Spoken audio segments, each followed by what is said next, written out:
Buenas tardes, alumnos. Estamos en la semana número 7 del curso de Planificación Urbana.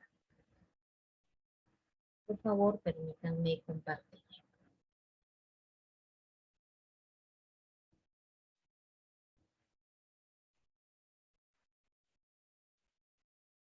Bien, en esta semana vamos a hablar del paisaje. Recuerden, esta es la semana número 7. La palabra paisaje es muy usada en la geografía, arquitectura, literatura y en el arte. En cuanto al arte, podemos decir que el paisaje empieza a tener crucial importancia a partir del Renacimiento.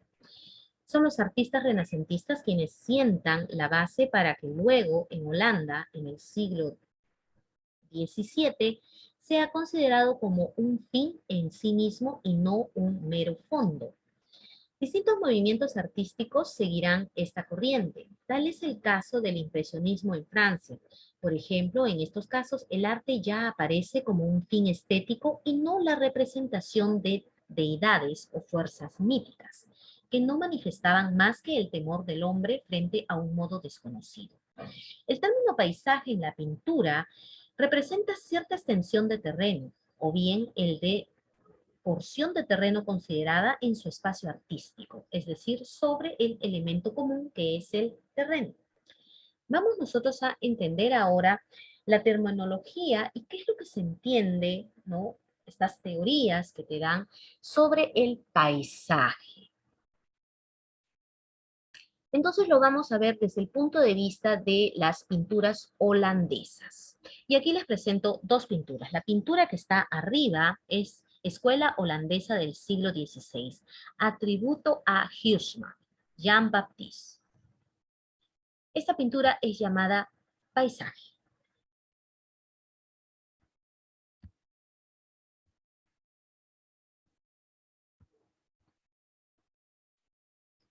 En esta pintura ustedes lo que observan es lo siguiente. Aquí hay un río, se ven las quebradas, ciertos nevados, la zona montañosa, los árboles boscosos, por ahí una especie de viviendas que van apareciendo por entre medio, un camino y las personas transitando en ese camino.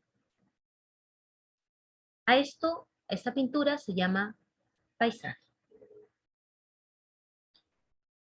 Aquí en la parte de abajo tenemos otra pintura de Jacob van Ruysdael, Ámsterdam, 1682. Vista panorámica con ruinas. Así se llama la pintura. En donde ustedes pueden observar el cielo nubloso, ¿no?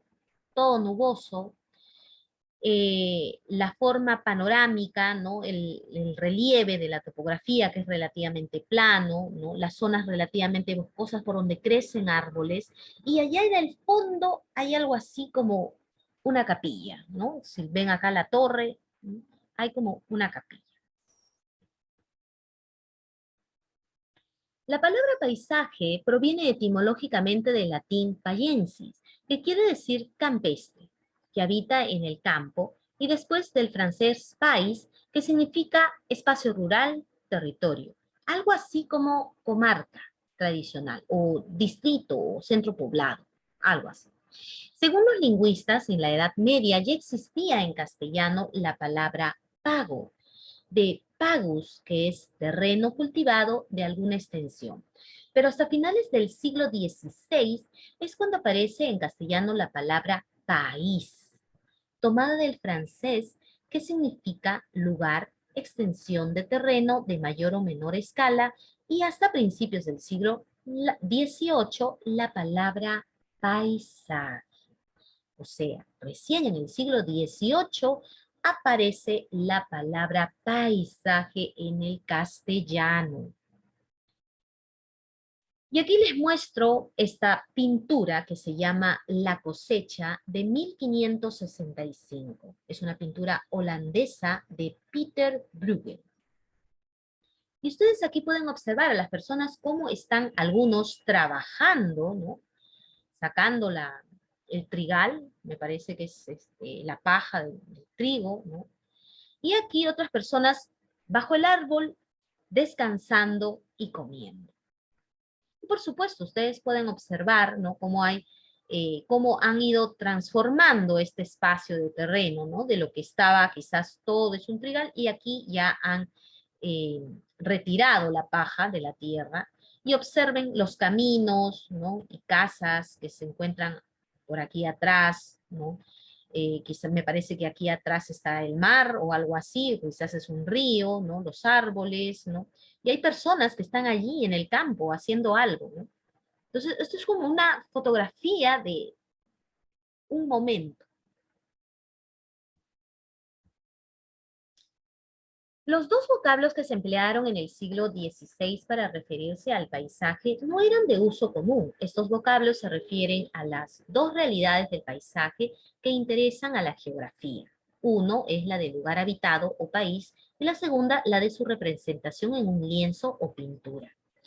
País y pintura fueron dos términos que las autoridades administrativas españolas emplearon en el Nuevo Mundo, repito, país y pintura fueron dos términos que las autoridades administrativas españolas emplearon en el Nuevo Mundo, o sea, América, para tratar de descubrir una realidad geográfica que era difícil de comprender.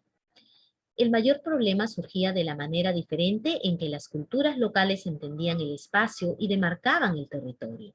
Tampoco había coincidencia en la forma de representarlo, pues mientras la pintura europea había logrado plasmar en un lienzo los elementos naturales y sociales del paisaje con presunta objetividad, los pueblos indígenas de Mesoamérica incluían elementos territoriales de una geografía sagrada, que eran difícilmente identificados por la mirada de los conquistadores españoles. En las lenguas de estos pueblos existen términos que efectivamente definen a una comunidad junto con su territorio, su soberanía y su ambiente natural, pero que no prescriben el trazo de fronteras infranqueables ni distinguen lo rural de lo urbano. Esto último chocaba con la visión del territorio que tenían los habitantes de Europa o el Viejo Mundo. Dicho de otro modo, no solo el paisaje del Nuevo Mundo se transformó, sino también la manera de cartografiar. Y aquí les muestro Molino de Wick de 1670. Esta es una pintura holandesa de Ruyster. Y aquí ustedes pueden observar el río, el molino, algunas viviendas que están cerca del molino, cierta vegetación que crece y al parecer en esta zona es una zona de puerto porque aquí hay barcos, ¿no?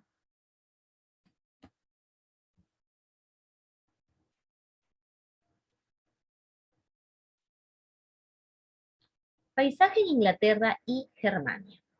La palabra paisaje o landscape llegó a Inglaterra después del siglo V, a la llegada de los anglosajones. Estos términos se refieren a un sistema de espacios creados por el hombre en la tierra. El término paisaje surgió a principios del siglo XVI para denotar una pintura cuyo tema principal era el paisaje natural. Tierra, una palabra de origen germánico, puede tomarse en su sentido de algo a lo que pertenece la gente. El sufijo "shaf" está relacionado con el verbo "shofen", de modo que están etimológicamente vinculados. La forma moderna de la palabra, con sus connotaciones de paisaje, apareció a finales del siglo XVI, cuando el término "Landschaft" fue introducido por los pintores holandeses que lo usaron para referirse a las pinturas de paisajes naturales en el interior o rural. La palabra paisaje, registrado por primera vez en 1598, fue tomada de un término de pintores holandeses, la concepción popular del paisaje que se refleja en los diccionarios transmite un significado particular y general. El particular se refiere a un área de la superficie de la Tierra y el general es lo que puede ser visto por un observador. Y aquí les muestro dos imágenes, antes, arriba y después. Diseño Adsher Gardens, doble página con superposiciones para diferentes vistas de Repton. Ustedes aquí pueden ver cómo era antes esa imagen y cómo es después. Y lo que han puesto es una pequeña cerca aquí al contorno con un jardín por donde la gente va a poder caminar. Los pagos en el Nuevo Mundo. Cuando hablo de pagos no me refiero a dinero, ya jóvenes, a pagar. No, no, no. Permítanme continuar para que ustedes lo entiendan. En España, el pago fue un distrito agrícola y también significó pueblo o aldea, rural, y a sus pobladores se les llamaba paganos. En el proceso de cristianización fue relativamente rápido en las ciudades, pero en los pequeños pueblos y en el campo, la gente se resistió o quedó frecuentemente al margen de esta aculturación que era la cristianización. Por eso, ser campesino en España se convirtió en sinónimo de ser pagano, porque tú venías de un pago, ¿ya? Que es un pueblo o aldea. Y como no te cristianizabas, entonces el pagano no era cristiano. De ahí que se le dice a las personas que no son cristianas pagano.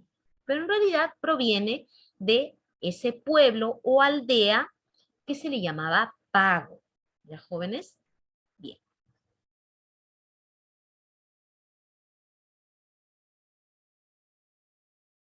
Entonces, la gente se resistió o quedó frecuentemente al margen de esta aculturación cristiana. Por eso, ser campesino se convirtió en sinónimo de ser pagano. En castellano se empleaba la misma palabra pagano para decir campesino e infiel. Al igual que en italiano, pagano, en francés, païen, en portugués, payot y en catalán, payé. Y solo con el tiempo fueron diferenciándose estos dos conceptos. Pago significa país en algún momento. País fue un término utilizado tanto para hablar del espacio vivido como de su representación. Un país podía ser un lienzo pintado,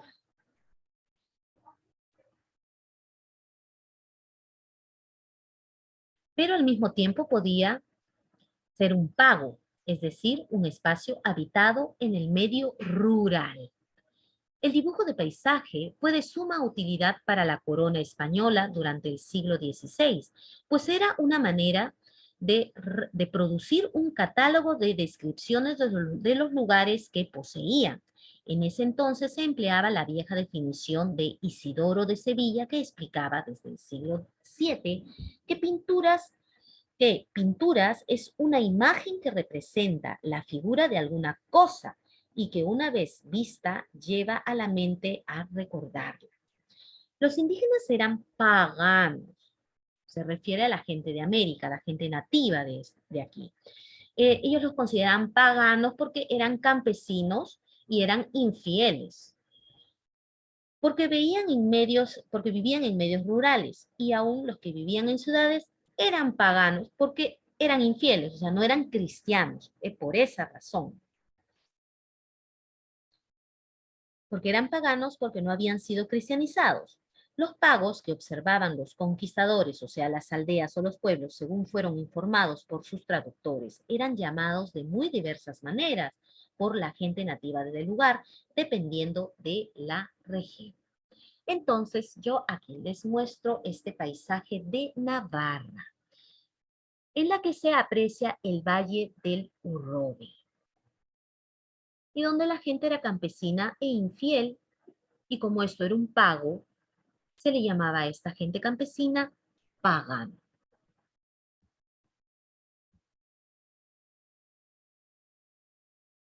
En las Antillas, a las unidades territoriales las llamaron cacicasco. En el área andina, los conquistadores encontraron palabras equivalentes que expresaban una unidad social que ocupaba un espacio y que era dirigida por un cacique. Según varios autores, en lengua quechua, el dirigente se llamaba Ayllu Camayo y el cacicazgo se llamaba Ayllu. En Aymara, el dirigente era llamado Gilacata y el cacicazgo era llamado Ata. En este punto, es preciso detenernos para subrayar la coincidencia entre estos términos originarios de Centroamérica y Sudamérica y la palabra castellana país. Pues en ambos casos la tierra a la que se refieren es una tierra habitada y cultivada. Lo mismo ocurre con los términos landscape y Landschaft, que se refieren a tierras trabajadas. Landscape en inglés y Landschaft en alemán, que se refieren a tierras trabajadas. En general, todas estas denominaciones significaban lo mismo: una tierra habitada y cultivada, regida por un gobernante soberano. Ello implica el reconocimiento de unos límites, no necesariamente marcados sobre el terreno, y secciones sociales con base en la herencia familiar y en la ocupación de sus miembros. Entonces aquí yo les muestro una pintura de la relación geográfica de Yoaxtepeque en México, ya, de 1580. El detalle permite ver la iglesia del pueblo, aquí está la iglesia del pueblo, dibujada con ciertas nociones de perspectiva. También se observan cursos de agua, que son estos, o sea, pequeños ríos que pasan por allí, y otros elementos de ese paisaje al mismo tiempo. Varios de estos elementos son glifos, ya, que son estos, como los remolinos, acá hay remolinos, que representaban manantiales. Estos remolinos representaban manantiales, o el mismo topónimo de Oaxtepec, representado por un glifo, que es el de acá, un glifo de Altepel en la parte inferior de la iglesia, por aquí. Bensons. Entonces ustedes pueden observar en esta pintura, que por cierto tiene que haber sido elaborada por una persona nativa de América, en este caso como era México, de alguien de esa zona, ya, en el cual cuando le pedían que pintara o cartografiara, en los términos españoles, que pintara ese paisaje, él lo hacía desde el punto de vista que entendía la terminología paisaje. La gente nativa de ese entonces entendía el paisaje, no solo los elementos paisajísticos que estaban allí, o sea, los elementos tanto construidos por el ser humano como los elementos naturales, sino también los elementos sagrados de su cultura, o que los identificaba como personas que habitaban ese sector. Y bien, aquí les muestro mucho más imágenes de paisajes. Por ejemplo, tenemos aquí en la parte de arriba detalle de grabado de Bernard Lenz del Cerro de Potosí, representativo de las riquezas mineras del Perú y del oprobio de la mita en Herman Molly, Mapa de Sudamérica, Londres, 1715. Aquí ustedes pueden ver las minas de Potosí, en donde incluso habían puesto una linda iglesia justo en la parte de arriba, ¿no? La aculturación cristiana, por supuesto, siempre por delante. Pero aquí ustedes pueden ver una aldea, ¿no? Hay como unas pequeñas aldeas, hay pequeñas iglesias también, ¿no? Entonces ustedes pueden, y por supuesto, miren aquí la gente caminando, ¿no? Llegando por un camino. Entonces, dense cuenta de cómo los holandeses empezaron a representar el paisaje y sin darse cuenta, ellos empezaban a pintar no solo la naturaleza, la parte natural, ¿no? Los árboles, los bosques, el río, las montañas, ¿no? Sino que también lo que existía dentro de ese territorio, que eran las personas, sus viviendas, el hábitat y lo que hacían en esa tierra. Aquí les muestro esta otra imagen, el lado derecho arriba, hombres y mujeres del Perú en diferentes atuendos en Antonio de Ulloa, relación histórica del viaje a la América Meridional, según parte 3, Madrid, Antonio Marín, de 1748. Aquí ustedes pueden observar unas llamitas, ¿ya? Gente caminando, ¿no? Que se están trasladando de un lugar a otro, yendo por un camino, ¿no? Un camino que obviamente es un camino que el ser humano siempre crea o origina para dirigirse de un lugar a otro. Y por supuesto ahí están las especies nativas del lugar, ¿no? Los animales, ya la vegetación y la gente caminando por ahí. En la imagen de abajo a la izquierda es una calesa de Lima, en donde ustedes pueden observar el camino y que por ese camino está pasando una calecita que está jalada por un caballo y una persona que maneja el caballo, ¿no? Entonces, observen, ¿no? Cómo se ven las nubes, los árboles, el camino hecho por el ser humano, ¿no? De tanto transitar, lo ha marcado, ¿no? Y aquí, para finalizar, tenemos la última imagen, transporte de leña en llamas, siglo XVIII. También se puede observar aquí las nubes, ¿no? Cómo está el clima, el tiempo, ¿no? La vegetación nativa, las montañas, ¿no? Algunas casas, ¿no? Animales que están por allí, y por supuesto el camino y las llamas transitando maderas o leña, ¿no? Con las personas del lugar llevando este material, ¿no? Teniendo una actividad que les da esa tierra.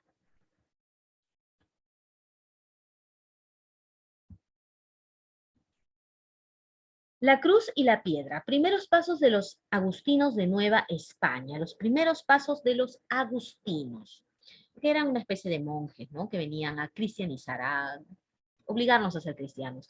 Se denomina la exposición que pretende mostrar el inicio de la evangelización en los territorios recién conquistados bajo la responsabilidad de los frailes agustinos.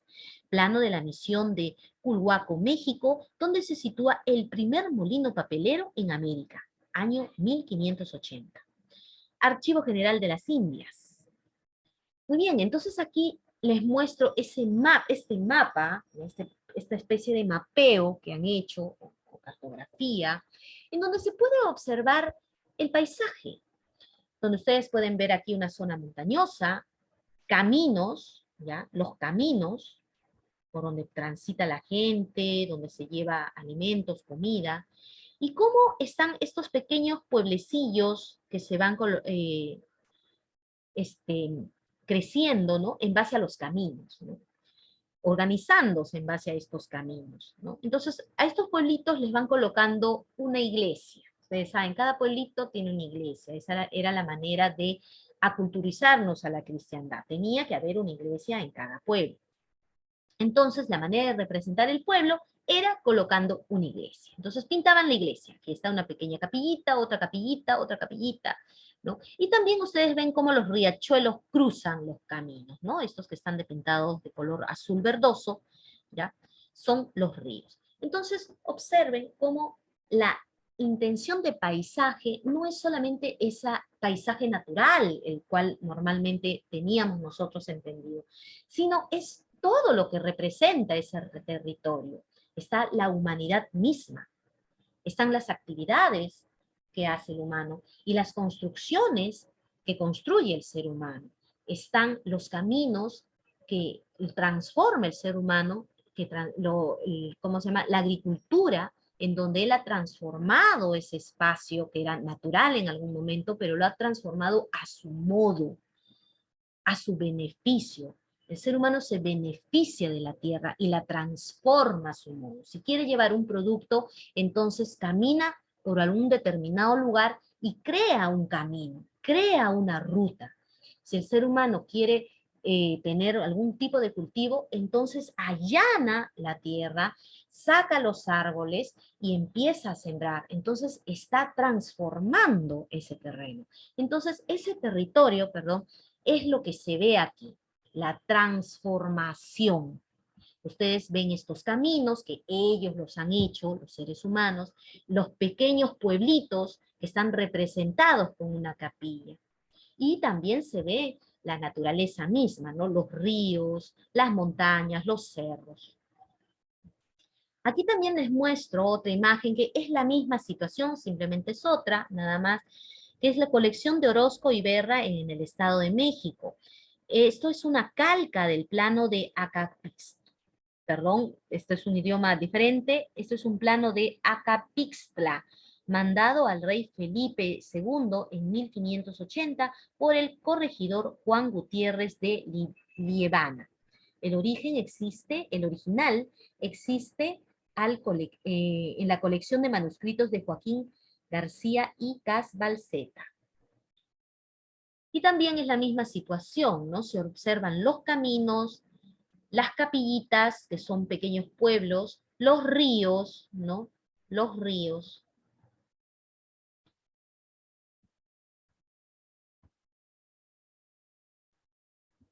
La transformación del paisaje. Como la población indígena, o bueno, la población nativa del lugar se hallaba mermada, los españoles comenzaron a disponer de los recursos antes destinados a la agricultura, la caza y la recolección en favor de una nueva economía basada en la ganadería y la minería. Los efectos de la ganadería consistieron en la deforestación de amplísimas áreas para dar paso a la introducción de animales, tales como las ovejas, las cabras y los bueyes que fueron traídos de Europa. Ha mostrado como algunas porciones en México central se transformaron radicalmente, pasando de bosque y agricultura de escala local a llanuras de ganadería extensiva. Esto implica la transformación, repito, la transformación del territorio, lo que provocó dos procesos biológicos. Primero, es llamado epidemias en suelo virgen, que consiste en una rápida diseminación de enfermedades europeas en poblaciones nativas que no tienen defensas ante ellas, y la segunda, los animales con pezuña, que son varias especies de ganado con necesidad de alimento desbalanceado, un ecosistema tras lo cual viene un periodo crítico y luego una adaptación a la capacidad de carga del lugar. Bien, y aquí tienen unas representaciones y propuestas de Wentworth Woodhouse en Yorkshire, escenas, representantes y propuestas. Esto es el antes y esto es el después. Pueden ver que esta zona que se ve vacía, que no hay árboles, lo llenaron de árboles para embellecer. La representación del paisaje en el Nuevo Mundo. Constituyen narraciones muy dinámicas en las que se puede leer la procedencia de los habitantes, la fecha de la fundación ritual de un altepel, que es comunidad organizada y jerarquizada asentada en un territorio. Los españoles lo tradujeron como pueblo, que era uno de los sinónimos de pago. El nombre y linaje de sus líderes y a qué otro altepel le pagaban tributo. Otro tipo de denominaciones que encontraron los españoles en varias lenguas de México Central para expresar el espacio dominado por una comunidad. Fueron aún más explícitas al incluir otro elemento fundamental, sin el cual no puede haber tierra habitada y cultivada. El agua, en mixteco, por ejemplo, la palabra empleada es yucunduta y significa literalmente montaña, agua. También se leen características del medio como los cerros importantes, cuevas, corrientes subterráneas y otros parajes que se consideraban sagrados, y en consecuencia muchos de los elementos pictóricos refieren a mitos y no necesariamente a puntos topográficos. Son representaciones simbólicas en donde además la geografía sagrada, repito, además de la geografía sagrada, se cuenta la historia política donde puede haber actores sobrenaturales, personajes históricos que desaparecieron hace siglos, dioses y semidioses. A los españoles este tipo de narraciones gráficas no les eran inteligibles, más claro, no las entendían y tampoco les interesaba, y al considerarlas contrarias a su fe, las destruyeron. Pero dichas traducciones redujeron su significado, que Altelpel es un término que describe una organización política, socioeconómica y familiar. También es un término que nos habla del paisaje. De hecho, el glifo que representaba al Altepel era precisamente un cerro estilizado en cuya base se abre una cueva por la que se accede directamente al agua. En la escritura pictográfica, los nombres propios de lugares se escribían utilizando este glifo. Y aquí les muestro esta imagen que es el ganado y las iglesias son los componentes coloniales del paisaje que se representan en este mapa. Y aquí pueden observar, por ejemplo, los pequeños lugares, las capillas donde hay iglesias, o perdón, los pequeños pueblos que se representan por iglesias y el tipo de ganado que está por esas zonas. Por supuesto, los ríos, los caminos y las montañas.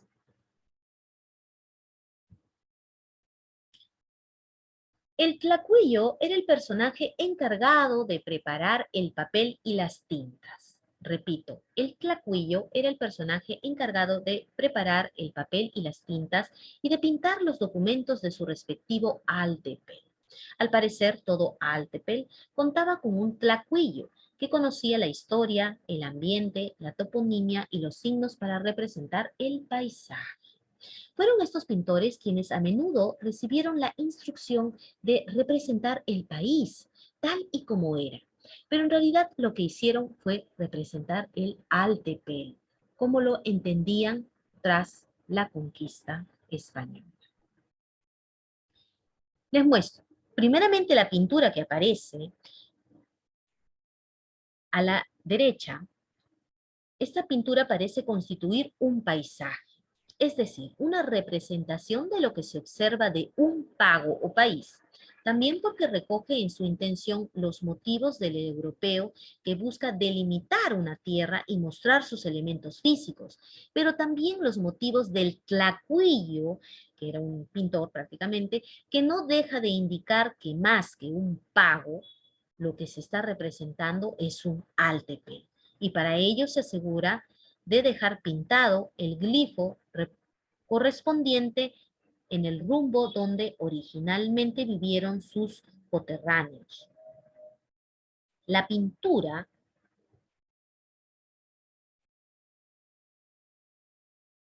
La pintura nos permite así entender que en el tiempo prehispánico, o sea, antes de la conquista, la población de Atlatlahuaca se asentaba sobre las laderas occidentales del valle y que tras las epidemias y la conquista, los sobrevivientes fueron congregados dentro del pueblo trazado con calles, o sea, aquí con calles rectas y casas en sus manzanas urbanas, lo que efectivamente ocurrió según las fuentes hacia las décadas de 1560. Pero al parecer ellos vivían en este sector antes de la conquista. Mapa de Atlatlahuaca, 1580, representación híbrida de un paisaje de México central.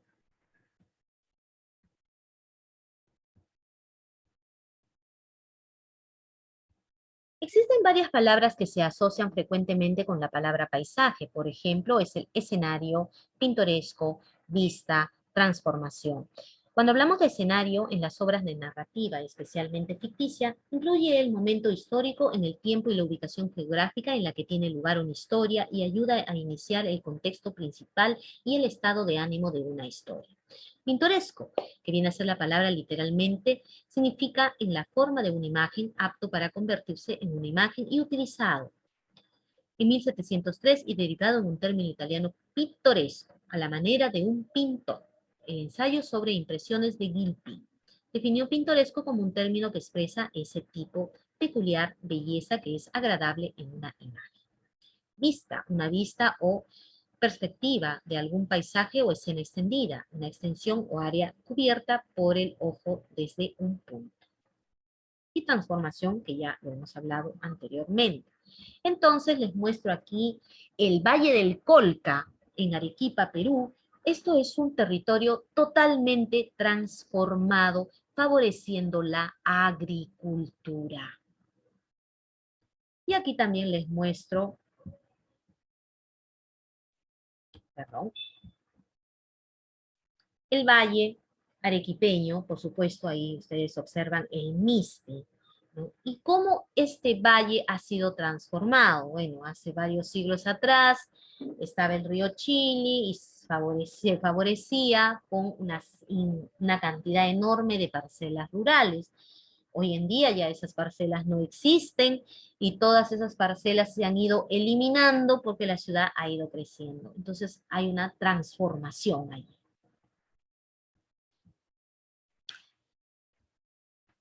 La percepción del paisaje.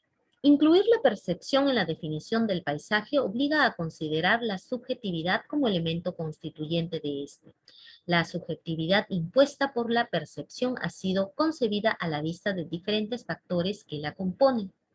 La propia experiencia personal, la personalidad individual, las circunstancias culturales e históricas de las sociedades, incluso la edad o procedencia de los individuos. En esta línea ha llegado incluso a acuñarse la expresión representación social del paisaje para denominar una construcción simbólica colectiva. La percepción está influida por varios aspectos que dependen de la naturaleza propia del perceptor, hasta el punto de cada observador. Recrea su propio paisaje, sin que pueda desligarse la realidad observada del resultado de su interpretación y asimilación.